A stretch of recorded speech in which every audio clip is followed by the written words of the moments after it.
Ayun, second day pa lang, nakuha na natin big bike.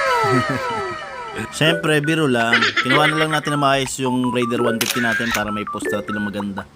Salamat nga pala sa anak ko si Julie, suportado yung tatay niya sa mga hiling.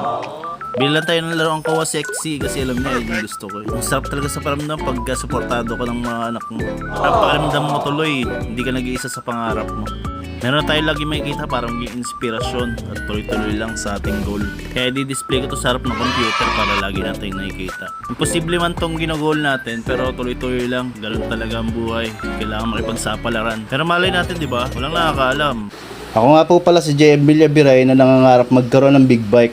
Nabiyayaan magkaroon ng panimulang Raider 150 para sa dream bike. At kung paano natin tutuparin yun ang hindi ko pa rin alam. Hep, pero tara, samahan nyo ako mapagtagumpayan. Bali, nilinisan ko nga ulit kasi nga nag-uulan. Hindi ko ba alam ba't gandang-ganda pa rin ako sa Raider Carb. Pinaka lang gusto ko talagang part ng Raider Carb ay yung ulo. Tapos yung patulis na likod.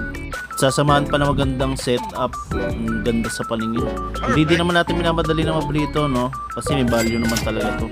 Tsaka araw-araw man tayo nag-iipon para dun sa tinatarget nating big bike. Kaya tuloy-tuloy lang sa grind. Ganun pa rin tulad ng plano. Ibabawas sa atin yung pan-daily na expenses. Tapos itatabi ko yung mga matitira.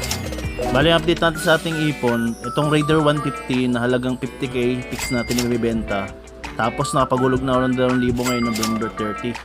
Kaya suma total meron na tayong 52,000.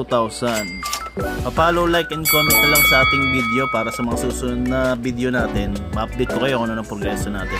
Maraming salamat sa pagsama mga katutilan. Sa susunod ulit, update ko kayo.